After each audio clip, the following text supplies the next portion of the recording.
His hand gripped her chin roughly, fingers digging into her jaw hard. He forced her to look at him, to meet those dead eyes. Do you have any idea what you did in that restaurant? His voice was soft, conversational, but there was venom underneath, poison waiting to strike. 7 years. 7 years I spent planning that perfect moment, acquiring that poison from contacts in 3 different countries. Bribing chemists, waiting for exactly the right opportunity. His grip tightened until she whimpered. That poison was untraceable, undetectable. I would have walked away clean, taken over his territory, his contacts, his entire empire. A pause, and you ruined it, with a kiss, he said. I'm sorry, she sobbed. I didn't mean to interfere. I didn't know. You didn't mean to destroy 7 years of careful planning? He released her chin with a sharp movement and began to pace around her in slow circles. You didn't mean to humiliate me in front of Seoul's elite when Kang Min-ho chose you over our partnership? He asked. He stopped behind her. She couldn't see him anymore, could only hear him. Kang Min-ho took everything from me because of you. His hand touched her shoulder. She flinched violently. So now I'm going to take something from him, something he clearly values more than money or power, he said. If you do anything, Min-ho will have even more reason to destroy you, and you know that, Samara whispered. He laughed, loudly, like she had said something genuinely amusing, then pulled a chair close and sat directly in front of her. Let me tell you something about Kang Min-ho. He started. She said nothing. Your husband needed a wife, not a lover, a symbol. He tilted his head. Do you know what it does for a man like him to walk into a room with a woman like you on his arm? It tells every foreign investor, every Western partner, that Kang Min-ho is modern, progressive, that he doesn't see color, that he looks beyond borders. The contempt in his voice was precise. Surgical. A black woman on his arm. Powerful. Beautiful. It was the perfect statement. A win-win. Samara's jaw tightened. The words landed somewhere soft. She didn't want them to. You were never a choice, he said gently. You were a strategy. The kiss at the restaurant was a gift he didn't even have to engineer. You handed him the perfect excuse. You're lying, she said. Smaller than she intended. Am I? He stood, walked to the window. Then where is he, Samara? You've been here for hours. His men are everywhere in this city. He has resources that could locate anyone within minutes. He glanced back at her. Where is Kang Min-ho? Silence.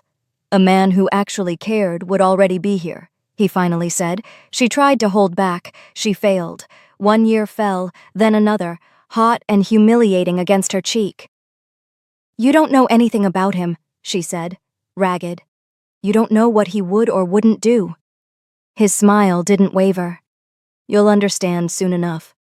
He straightened his cufflinks, adjusted his jacket. But we don't have all day. He walked to the case on the table, row after row, neat, clinical, the kind of organized that meant practice. And he reached in and lifted out a thin metal rod tapered to a fine point, turned it once in his fingers, then looked at her, and started walking toward her. Min-ho, she thought, please, find me. Before we continue, please like this video and comment, Min-ho come through, if you need him to get there in time. Because what's about to happen in this room is going to test everything she's made of. Stay with us. 3 hours earlier. Busan. The docks smelled like salt and rust. The Red Viking's warehouse sat at the edge of the water like it had been dropped there and no one had bothered to move it. Corrugated metal, peeling paint. 3 men outside who were trying to look like they weren't afraid. They were afraid. Kang Min-ho's car came to a stop at the entrance and the guards didn't move, not because they were brave, but because their legs had temporarily stopped working, because everyone in Korea knew that car, everyone knew that face. Kang Min-ho stepped out without hurry, straightened his jacket, looked at the warehouse like he was assessing whether to buy it or burn it down. He hadn't yet decided which. He'd left Seoul before dawn, driven 3 hours straight to Red Viking's territory. He had a plan, a briefcase full of cash, and a very specific message to deliver. He hadn't said anything about it to Samara, and he intended to keep it a secret to be kept until tonight. He had prepared everything for their evening, the surprise date overlooking Han River. He couldn't wait to see the look on her face when he'd tell her he handled everything. He walked past the guards without acknowledging them. One of them finally found his voice. "Sir, this is private prop." Minho looked at him, just looked at him. The man went quiet immediately. Inside, word had already spread. He could tell by the way every man in the building stood up straighter. Weapons disappeared. Postures went rigid, the particular brand of panic that visited people who suddenly realized they were in the presence of something genuinely dangerous. The supreme leader of the Red Vikings came out from the back. Mid-40s, built like a man who had survived things that should have killed him several times over. Scarred jaw, careful eyes, trying, working very hard, not to look the way he felt, which was like a man standing barefoot on a cliff edge. He bowed low. "Mr. Kang." His voice was controlled. Barely. "This is unexpected. To what do we owe this honor?" "Samara Okafor," Minho said. "Her debt." "Oh, what's the total?" The man blinked. Whatever he'd been expecting, it wasn't that. It currently stands at $500,000, sir. With the accumulated interest and late penalty fees, closer to 6. Minho set the briefcase on the nearest table, clicked it open. The cash was stacked in neat bricks, organized, almost beautiful in the way obscene amounts of money sometimes were. 1 million, Minho said. "The debt is paid. Everything she owes, everything she has ever owed you, is settled. Today. Now." The room had gone completely silent. The leader stared at the money for a long moment. His men were staring too.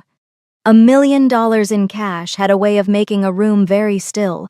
Then the leader looked up, and something in his expression shifted, calculated, at the look of a man who had just seen an opportunity and was deciding whether to reach for it. "Mr. Kang," he said carefully, "this is very generous, but we also have to consider the inconvenience. The time we've spent tracking." Minho's hand moved so fast that 3 of the men nearest to him flinched backward. He had the leader by the collar. One hand, his knuckles had gone white. "I want to be very clear about something," Minho said, his voice dropping to something barely above a murmur, which was somehow more frightening than any shout. "I drove 3 hours to be here. I came in person, to your building, with more money than your entire operation has earned this quarter, to handle this quietly and cleanly. I am giving you every possible opportunity to make the right decision." He pulled the man slightly closer. "Oh, and I suggest you take it." The leader's bravado had evaporated completely. His throat moved as he swallowed. "Yes, sir. Of course. The debt is settled. In full. No further." Minho released him, took 1 step back, straightened his own jacket. "And if I ever hear that any of your men have gone near her again," he said, very calmly, "or spoken her name, or breathed in her general direction, I will come back to Busan, and what would be in that briefcase wouldn't be money this time." "You understood, Mr. Kong. Completely understood."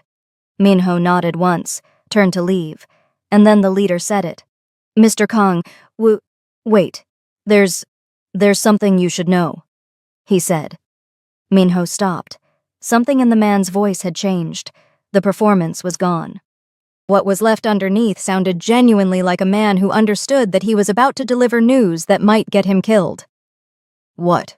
he said, not a question. The leader exhaled slowly. "She's gone, sir. We, sold her. This morning by 11. The air in the room changed. Minho turned around, very slowly. "We received a contact late last night," the man continued. He was speaking faster now, the words tumbling over each other. "Your business partner, sir, Park Jae-won, he reached out directly, offered double what she owed, said he wanted her specifically, for personal reasons." A pause. "We thought she'd never pay back. We didn't know." Minho had crossed the room in 3 strides, his hand connected with the man's face before either of them had quite registered it was happening. The crack of his jaw echoed off the metal walls. The leader stumbled sideways into his own men. Minho stood over him, chest rising and falling. The rage was running through him like electricity. He wanted to do more. He wanted to take the room apart piece by piece, starting with the man currently bleeding on the floor. But he checked his watch. 3 hours. She'd been with Park Jae-won for 3 hours. He stepped back. "Where?" he said. "His estate, sir. Gangnam District." The leader wiped his mouth with the back of his hand. "We can give you the exact address." But Minho was already moving. He walked out of that warehouse at a pace that made his men, who had been waiting by the cars, immediately straighten. "The estate," he said, pulling out his phone. "Gangnam. I need the exact address in 30 seconds. I need 12 men ready to move. I need the car at the gate when we arrive." He was in the driver's seat before he'd finished speaking. "And if anyone asks questions right now, they must be doing it from the side of the road." He drove, and he did not slow down once. The silence had stretched for almost an hour when he spoke again. "Tell me something," Park Jae-won said, playing with one of the tools from where he was standing by the window. He hadn't moved from that spot. Patient as a statue. Patient as something that had learned to enjoy waiting. "What did you think was going to happen? The night at the gala? When you kissed him?" Samara said nothing. "You're a clever girl, so don't pretend you weren't thinking anything. You acted on impulse. You saw a man about to die, and your instincts overrode your judgment." He turned to look at her. "What was it? Compassion? And heroism? Or were you trying to gain something from him? Was this all a plan from the start?" Silence. No answer. He walked toward her slowly. "That tells me everything." "It tells you nothing," Samara said quietly. He paused. She raised her eyes to his. Her face was still wet from earlier. Her wrists hurt from the rope. Every part of her was exhausted and afraid and furious, but she held his gaze. "You think you understand him?" she said. "You think you know what he values and what he doesn't. You spent years planning how to take something from him." She tilted her head. "But you got it wrong. Because if you actually knew Kang Minho, you would have known that the moment you touched me, you signed your own death certificate." Something flickered behind his eyes. Not quite amusement, not quite anger. "Confident words," he said. "Ugh, for someone tied to a chair." He stepped closer, reached out to touch her face. She turned her head sharply away. He grabbed her chin. She let him hold it for exactly 3 seconds. Then she gathered everything she had, every drop of defiance, every ounce of rage, and kicked him in the groin and spat directly in his face. He staggered back, jaw tight, a thin muscle jumping in his cheek. He reached up slowly and wiped his face with the back of his hand. His eyes had gone flat and cold in a way that was almost more frightening than the heat that had been there before. He moved, his hand locked around her arm, hard, bruising, and he yanked her upward, chair tipping, rope pulling taut, her whole body wrenching with the force of it. She cried out. He was saying something, his voice low and vicious now. The performance finally cracked. The door exploded off its hinges. Wood, metal, splinters. The sound was enormous, a percussive crack that seemed to rearrange the air in the room. Everyone froze. Kang Minho stood in the destroyed doorway. His suit jacket was gone. His shirt was open at the collar, sleeves rolled up, knuckles split open and bleeding from whatever had happened at whatever door came before this one. His chest heaved. His eyes were burning, not with panic, not with desperation, with something much quieter and much more dangerous. Pure, concentrated fury. "Step away from her," he said. "Now." His voice was almost pleasant. That was the terrifying part. Park Jae-won released her arm. He spun around. "How did you... You were in Busan. There's no way you could have..." Minho crossed the room. 1 second he was at the door. The next he had the man by the throat, lifting him off the ground, slamming him against the wall so hard the artwork rattled. "You touched her?" Minho's voice was quiet, deadly, more terrifying than any scream. You fucking touched my wife? Jaewon gasped for air, clawed at Minho's hand uselessly. Minho's grip tightened. Answer me. Jaewon's face was going pale. Minho. Samara's voice broke. Minho ignored her, his eyes locked on Jaewon's. Minho, stop. Please. She begged. He looked at her, just for a second. His eyes met hers. The tear tracks, the way she was holding her arm against her side. The rage was still there, burning, consuming, but underneath it was something else, fear, raw, genuine fear. His jaw tightened. He released Jaewon. Let him fall. Then he was at her side, dropping into a crouch in front of her, at his hands, still bleeding, working at the knots in the rope with a carefulness that was almost strange to watch after what he'd just done. Are you hurt? He was already scanning her face, her arms, her wrists. Tell me where. I'm okay, she said. Her voice came out unsteady. My arm. Where he... I see it. He kept his voice level. His hands kept moving. Can you feel your fingers? Yes. Good. The last knot came loose. He helped her to her feet, one hand at her back, steadying her while her legs figured out how to work again. She stood, and then something cracked open inside her chest, everything she had been holding compressed and tight for the last several hours, and she was crying, properly crying, ugly, heaving, undignified crying. You left me. I thought you were gone, she said, her hands fisted in his shirt. I kept waiting and you didn't come, and I thought you had changed your mind, about all of it, about me. His arms went around her, tight. He held her with the particular desperation of someone who has spent 3 hours imagining the worst. I know, he said, low, into her hair. I know. I'm sorry. I thought you had decided it was too much trouble. She pulled back to look at him, cheeks wet. I thought you had decided I wasn't worth it. Samara, he began. I was sitting in that chair telling myself you were probably in a boardroom somewhere. She continued without thinking. Samara. His hands came up and cupped her face, thumbs against her cheekbones. He made her look at him. I was in Busan, he said. She blinked. What?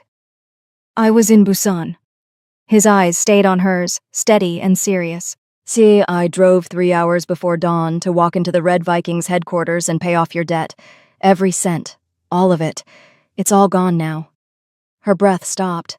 My brother is safe. I'll tell you everything. But right now I need you to understand that there is not a version of this world where I leave you. Do you hear me? He said. She stared at him.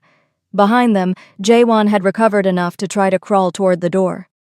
Take him to the facility, Minho said to his men without looking back. Lock him in the basement. I'll deal with him personally. Later. They dragged the man away. His screams echoed down the hallway until they faded to nothing. Minho turned back to Samara. She was still staring at him, processing. Busan? She said. Busan. He nodded. This morning? Before sunrise. Something crossed his face. I had the plan already. I was going to come back tonight and take you to the Han River. He stopped. I had the whole evening arranged. A surprise. I was going to tell you over dinner. Samara blinked. A date? A date, he confirmed, and then something sharpened in his expression. Which brings me to something else. He looked at her steadily. I told you to stay in the penthouse. She felt the shift. Minho, I told you specifically. I left 3 men. I left instructions. I told you to stay inside and under no circumstances should you leave without supervision. His voice was still calm, but there was an edge running underneath it now, controlled and precise. What happened? I was so anxious. I didn't know what to think, she started. Minho sighed.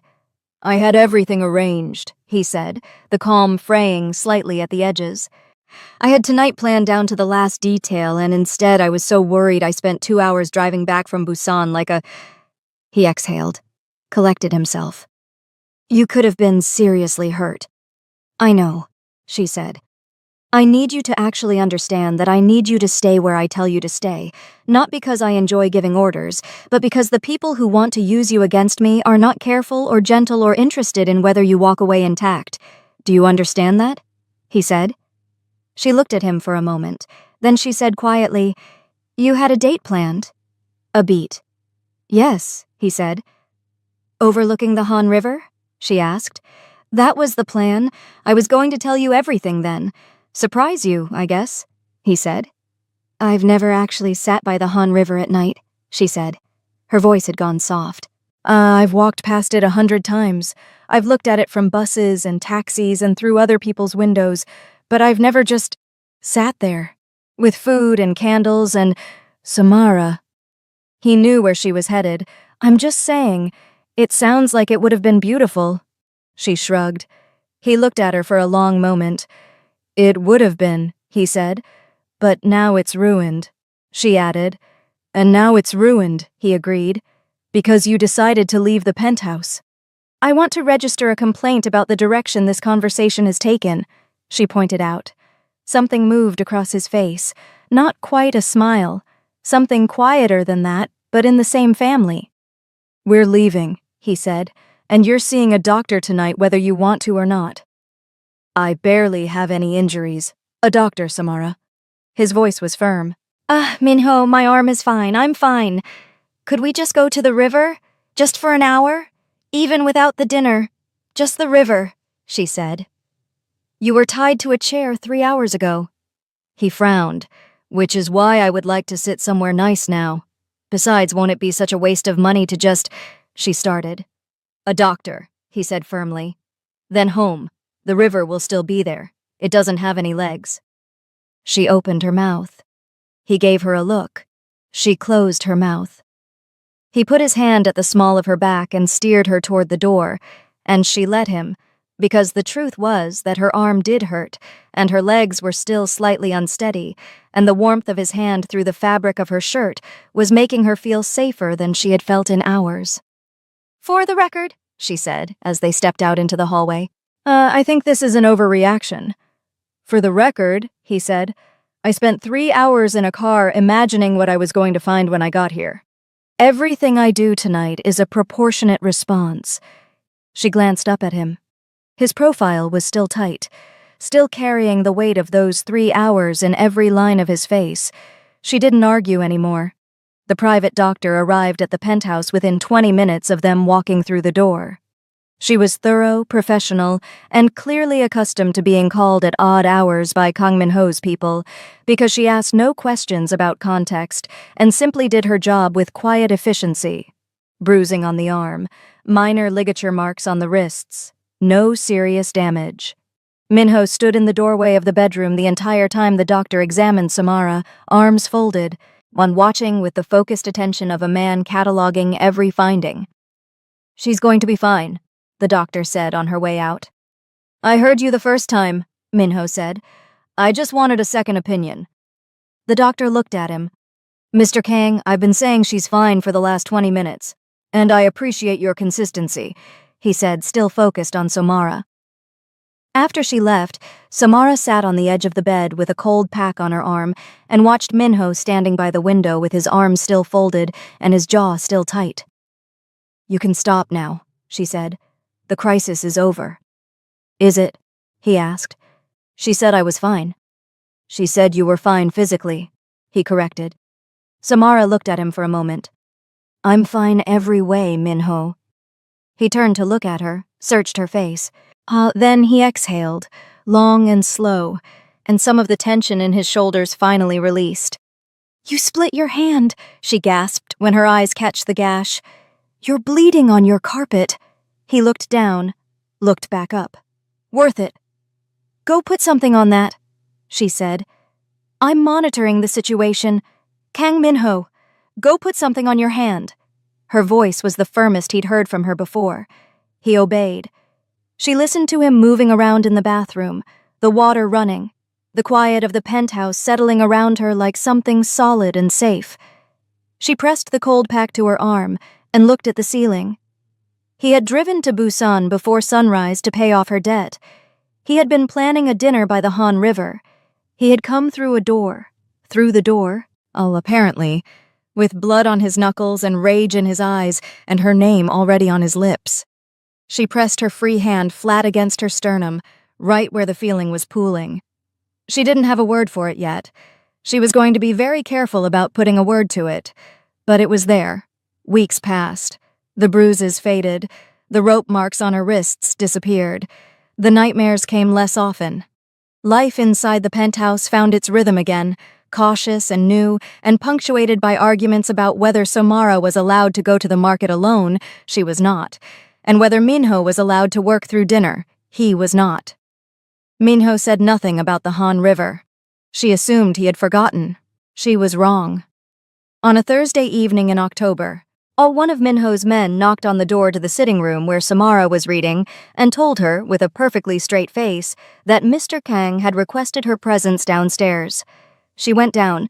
Minho was standing by the door, dressed, which was unusual. He was holding a long silk scarf. She looked at the scarf. "What is that for?" "Turn around," he said. "Excuse me?" "I'm not going to answer your questions. Turn around," he insisted. She looked at him for a long moment. "You know, most people lead with please. Most people are not me." He held up the scarf. "Turn around, Samara." She turned around. He tied the scarf over her eyes with careful hands, checked that it was snug, checked that she could breathe. Then he guided her to the door with one hand at her back and one at her elbow, and she let him. No, because she had learned by now that when Kang Min-ho had a plan, the results were generally worth the process. The car, the city passing in muffled sound around her, the cool night air when the door opened, his hand stayed on her the whole time. "Steps," he said. "3 of them, small." She found them with her feet. "Almost there," he encouraged. She could hear something. Music. Low and sweeping. Strings, she realized. Violins. A classical piece she half recognized from a concert she had attended years ago, the kind of music that sounded like something significant was happening. Then he stopped her. His hands went to the knot at the back of her head. "Ready?" he asked.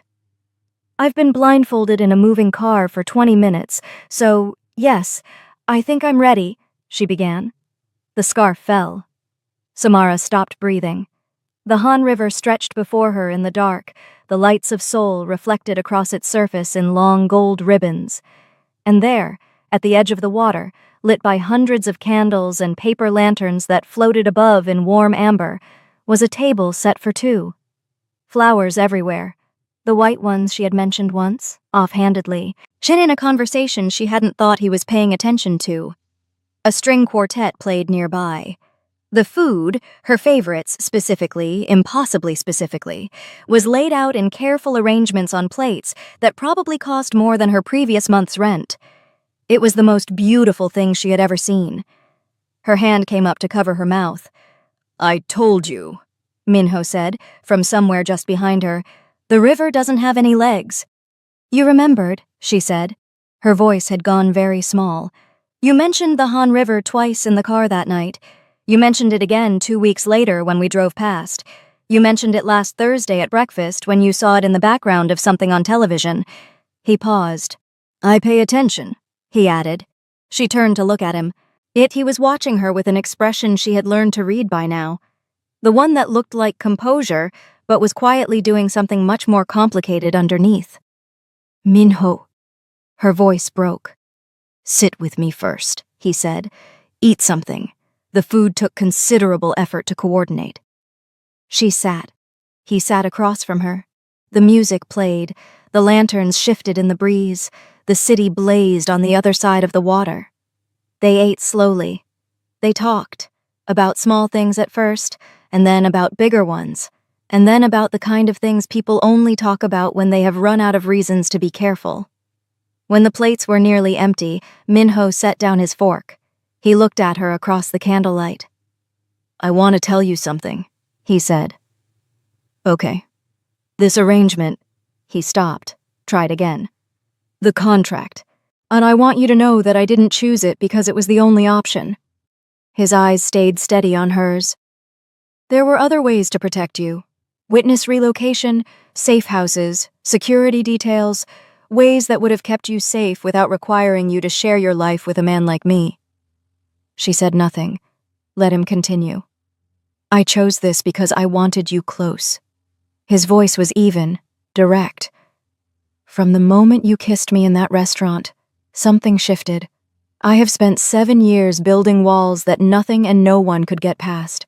7 years of being very precise about what I allow near me and what I don't. A pause. You got past all of them, without even trying, without even knowing. Her heart was doing something it had no business doing. Minho, she breathed. Let me finish. Annette, he reached into the inside pocket of his jacket, pulled out a small box, set it on the table between them. She looked at it, then at him. He stood up, walked around to her side of the table, and then, in full view of the Han River and the string quartet and the city she had come to love that had never quite felt like home until now, Kang Minho got down on one knee. I am not interested in the contract anymore, he said. I am not interested in arrangements or terms or end dates.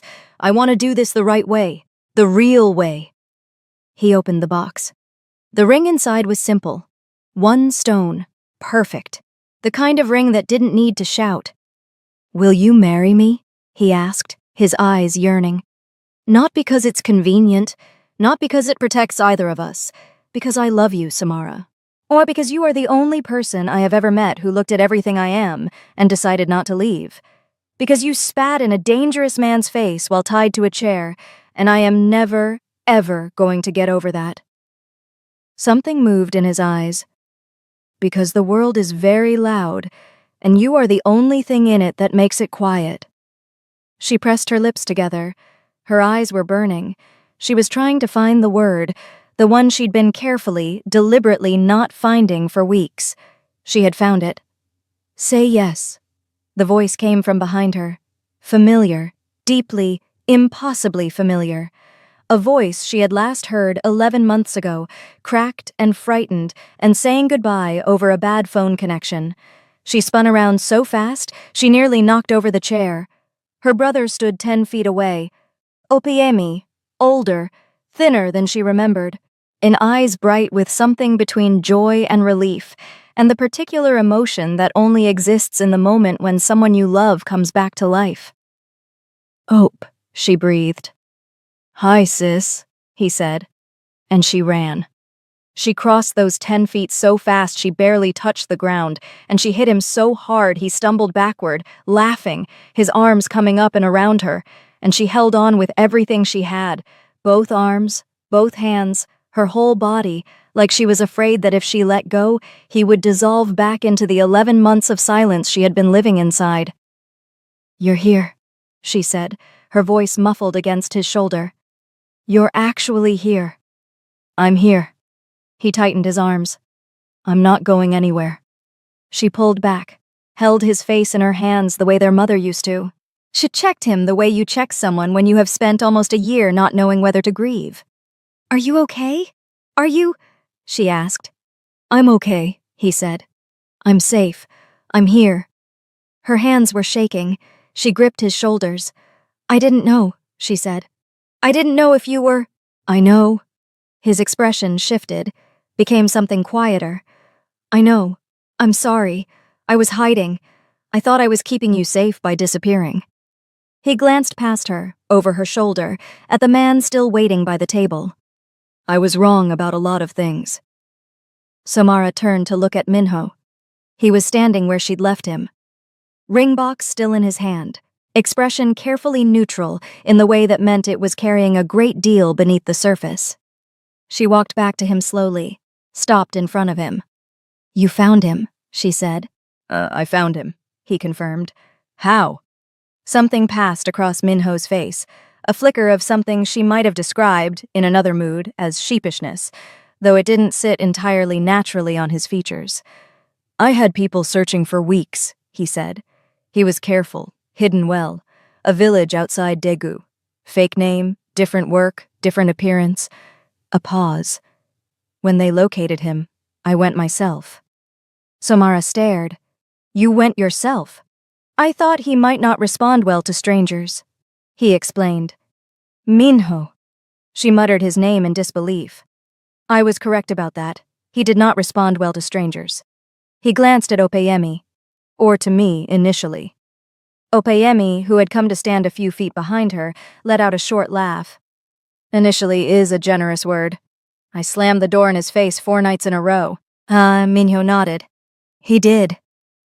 You stood outside his door, Samara said, for 4 nights. Until he let me in.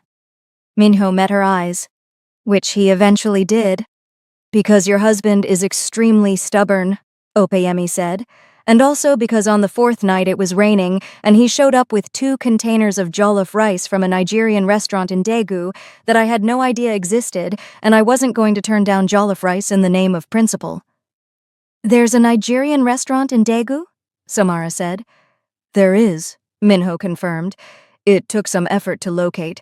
The owner was very helpful once I explained the situation. She looked at him.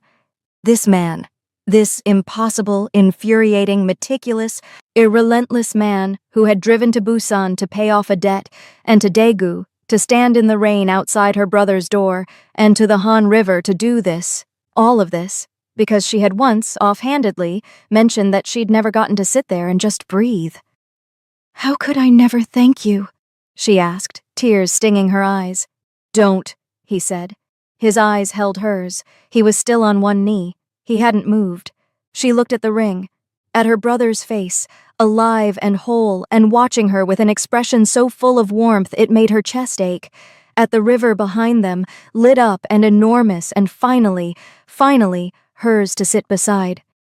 Yes, she said. Absolutely yes. Minho exhaled. Actually exhaled, like he'd been holding that breath since he got down. He slid the ring onto her finger, rose to his full height. And when she tilted her face up toward him, he kissed her the way you kiss something you have been afraid of losing, carefully, and then not carefully at all. Behind them, Opeyemi cleared his eyes' throat. You couldn't have waited 30 seconds? I had a speech. They ignored him. I had notes, he continued. Written notes, on paper, that I memorized. Minho finally lifted his head. We'll hear the speech at dinner, he said. Opeyemi pointed at him. I'm keeping the notes. You're hearing every word. And so they sat and laughed, all 3 of them, at the table by the river, with the violins playing and the lanterns burning and souls shining on the water. Opeyemi gave the speech.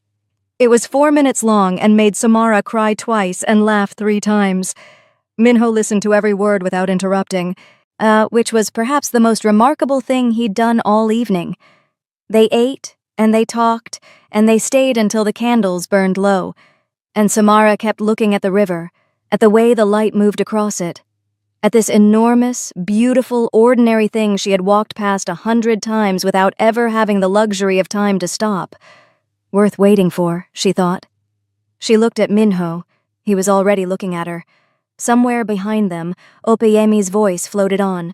Something about how better Seoul was in comparison to Busan, something about Daegu, warm and distant and unhurried. Their hands found each other on the table, fingers lacing together quietly, the way people touch when they've stopped needing to announce it. She turned back to the river. He did too. Everything worth having, she thought. She squeezed his hand. He squeezed back. Did this story wreck you? Comment your favorite moment. Mine was the romantic dinner and when he dropped down to one knee. Like this video if you sobbed when Opeyemi walked out of the dark, screamed when Minho came through that door, or decided right then and there that you deserve a man who drives to Busan before sunrise without saying a word about it. Subscribe for more Afro-Korean love stories that will have you forgetting you have work in the morning. Turn on notifications, because the next story is coming, and it is not gentle. Your comments tell me what to write next. So if you want more dangerous men, more slow burns that explode, more love that costs everything, show me. Drop a comment if you're ready, and don't forget to share this with someone who needs a love story today. See you very soon. And remember, some people come into your life like a collision, but the accident is just the beginning.